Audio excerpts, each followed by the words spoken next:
आखिर एक पत्नी अपने पति से कब तक प्रेम करती है।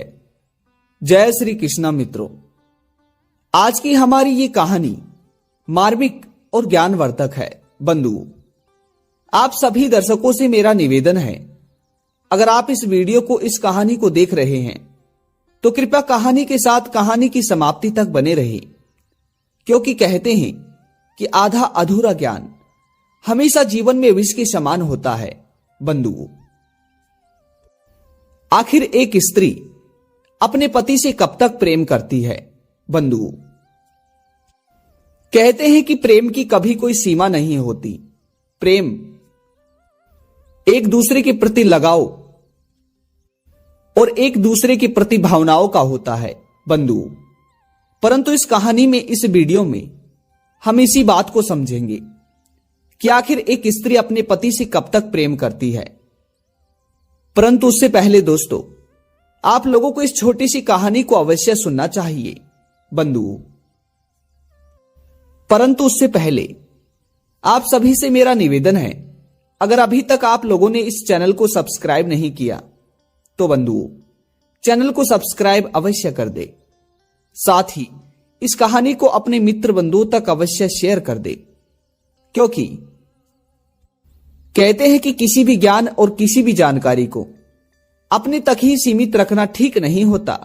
बंधुओं, आइए अब आप सभी का ज्यादा समय ना लेते हुए आज के इस ज्ञानवर्धक प्रसंग को शुरू करते हैं। मित्रों, एक बार एक राज्य का राजा हुआ करता था। वह राजा नरसिंहपुर नामक एक राज्य का राजा था। बंधुओं, उस राजा का अभी तक विवाह नहीं हुआ था, क्योंकि उस राजा को कभी अपनी पसंद की कोई मिली ही नहीं थी। बंधुओं, और यह किसी ने सत्य ही कहा है कि कभी भी अगर जीवन साथी अपना जैसा ना मिले और जीवन साथी जैसे तेल मेल ना मिले तो उस विवाह नहीं किया जा सकता, क्योंकि विवाह एक दूसरे के प्रेम के प्रति होता है। और जिस बंधन में, जिस रिश्ते में प्रेम ही ना हो तो उस रिश्ते को रिश्ता नहीं कहा जा सकता। बंधुओं, इसी तरीके से उस राजा ने भी अभी तक कोई विवाह नहीं किया। बंधुओं, परंतु राजा ने जब अब तक विवाह नहीं किया तो इस वजह से राजा के सभी राज्य के लोगों ने राजा का मान सम्मान करना बंद कर दिया। बंधुओं, अब राजा, एक दिन की बात है, अपने अश्व को अर्थात अपने घोड़े को उठाकर जंगल की ओर शिकार करने के लिए जाते हैं। तभी राजा जंगल में जाकर शिकार करने लगते हैं। तो राजा को उसी समय बहुत जोर से प्यास लगती है। जब राजा को प्यास लगती है तो राजा इधर उधर पानी की तलाश में पानी ढूंढने लगते हैं। बंधुओं, उसी समय राजा को एक कुटिया दिखाई देती है। वह कुटिया एक वेश्या की कुटिया थी और राजा उस कुटिया के नजदीक जाते हैं।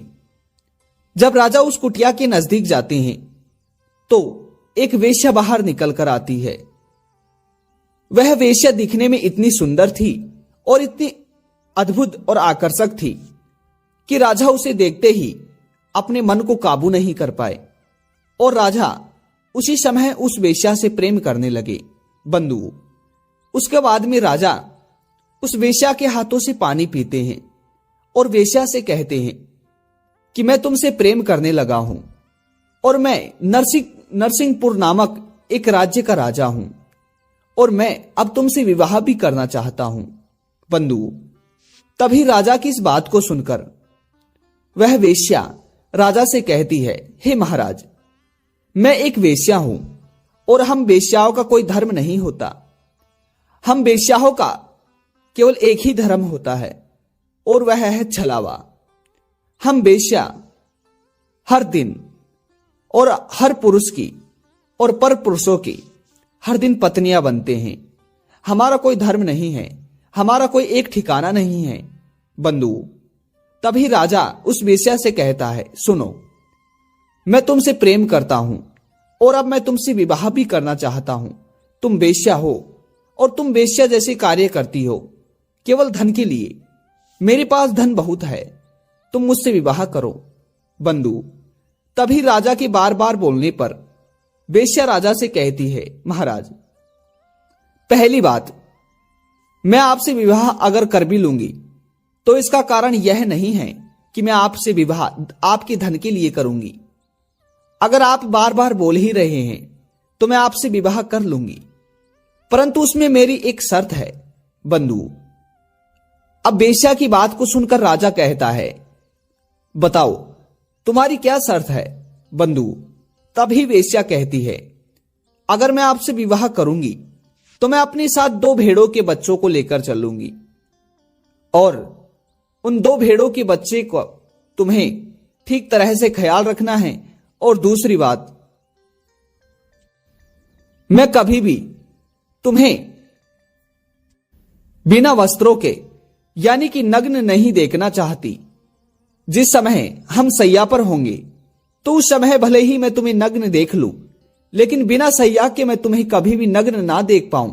बंधु, अब राजा वेश्या की इन दोनों शर्तों को मान लेता है, वेश्या से विवाह कर लेता है और वेश्या के साथ वेश्या के उन 2 भेड़ों के बच्चों को साथ लेकर चल देता है। बंधु, अब राजा उस वेश्या को अपने महल में और अपने राज्य में रानी बनाकर रखता है और राजा वेश्या के उन 2 भेड़ों के बच्चों को खूब संभाल कर रखता है, 24 घंटे सेवा पानी करता है। बंधु, क्योंकि राजा को वेश्या की उन 2 शर्तों का ठीक तरह से ध्यान था और राजा ये नहीं चाहता था कि उसकी ये दोनों ही शर्तें टूटे और वेश्या उसे छोड़कर चली जाए। बंधु, परंतु एक दिन की बात है, राजा और वह वेश्या रात्रि में सैया पर लेटे हुए थे। उधर राजा के महल में एक चोर घुस आता है और राजा के महल में आते ही चोर उस 2 भेड़ों के बच्चों के पास जाता है और चोर सोचता है कि यह राजा इन 2 भेड़ों के बच्चों का बहुत ख्याल रखता है, खूब सेवा पानी करता है, हो ना हो इन दोनों भेड़ों के बच्चों में कुछ ना कुछ बात तो है। बंधु, तभी वह चोर राजा के इन 2 भेड़ों के बच्चों को निकालकर भागने लगता है। उसी समय वह वेश्या उन्हें भागते हुए देख लेती है तो वेश्या झटपट से राजा को बताती है।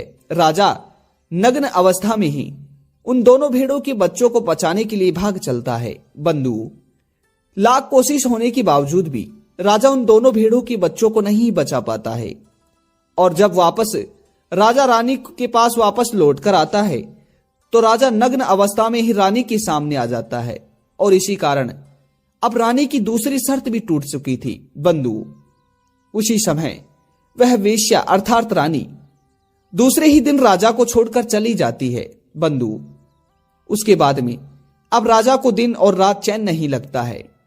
हर समय हर पल राजा को केवल उस वेश्या की ही याद आती रहती। एक दिन की बात है, वेश्या के चेहरे को देखने के लिए राजा उस वेश्या की कुटिया के पास चला जाता है और वेश्या के पास जाकर वेश्या से कहता है, सुनो, मैंने तुमसे दूर रहकर भी देख लिया और तुम्हारे पास रहकर भी देख लिया। जब मैं तुम्हारे पास रहता हूं तो अपने आप को मैं अच्छा महसूस करता हूं और मैं तुमसे बहुत प्रेम भी करता हूं, परंतु मैं तुमसे जब दूर रहता हूं तो मेरा किसी भी कार्य में मन नहीं लगता। राजपाट का कार्य तो जैसे मैंने छोड़ ही दिया है। हे प्रिय, तुम मेरे साथ वापस चलो। बंधु, तभी फिर वेश्या राजा से कहती है, महाराज, जब आपने मेरे से पहले बोला था तो मैंने आपको आपकी बात को रखने के लिए आपसे विवाह किया था और उसके बीच मैंने 2 शर्त भी रखी थी, परंतु आपने मेरी दोनों ही शर्तों को तोड़ दिया। अब मैं पुनः आपके साथ नहीं चलूंगी। अगर मैं आपके साथ अभी चलती भी हूं तो मेरी उन दोनों शर्तों का स्वाभिमान और मेरा स्वाभिमान टूट जाएगा और मैं नहीं चाहती कि मैं अपने प्रेम के चक्कर में अपने स्वाभिमान को ही गवा दूं। बंधु, उसके बाद में फिर वेश्या राजा से कहती है, महाराज, मैं आप लोगों को आपको आज 3 बातें बताती हूं। आखिर इन 3 बातों को अगर तुम अपने गांठ बांध लेते हो, अपने मन में बिठा लेते हो, तो कभी भी गरीब नहीं रहोगे। बंधु, तभी राजा से वेश्या कहती है, अगर कोई भी पत्नी अपने पति से बार बार किसी खर्चे के लिए धन मांगती हो या बार बार किसी कार्य के लिए अपने पति को बोलती हो या किसी चीज की बार बार जिद करती हो तो समझ लो वह स्त्री अपने पति के हालात को देखते हुए और अपने पति से प्रेम नहीं करती, क्योंकि उस स्त्री को वह स्त्री अपने पति के हालात को नहीं देख रही और अपनी उस वस्तु को पाने के लिए बार बार पति से बोल रही है। तो इसका मतलब यही है कि वह स्त्री अपने पति से ज्यादा उस वस्तु को प्रेम करती है। बंधु, दूसरी बात, जो स्त्री अपने पति के ना होने पर अनंत प्रकार के श्रृंगार करती है, भिन्न भिन्न प्रकार के वस्त्रों को पहनती है, तो समझ लो कि वह स्त्री अपने पति से प्रेम नहीं करती। बंधु, महाराज तीसरा है, जो स्त्री अपने पति के ही सामने बार बार अन्य पुरुष की बातें करती हो, बार बार किसी अन्य पुरुष की बड़ाई करती हो, कहते हैं कि ऐसी स्त्री भी अपने पति से प्रेम नहीं करती। तो महाराज, आप इन 3 बातों को अपनी गांठ में बांध लो, कभी भी आप गरीब नहीं रहोगे। और मैं तो एक वेश्या हूं, मेरा तो धर्म ही वेश्या है, और हम वेश्याओं का धर्म एक छलावा होता है। हम हर दिन पर पुरुषों की पत्नियां बनते रहते हैं। बंधु, उसके बाद में वेश्या राजा से कहती है, महाराज, आपका धर्म आपकी राज्य की रक्षा करना है और मेरा धर्म जो भी है मैं उसका पालन कर रही हूं। बंधु, तो यह थी हमारी आज की कहानी। हमारा यह प्रसंग आपको कैसा लगा कमेंट बॉक्स में जरूर बताइएगा। और एक बार पुनः मिलते हैं नई वीडियो और नई जानकारी के साथ। जय श्री कृष्णा।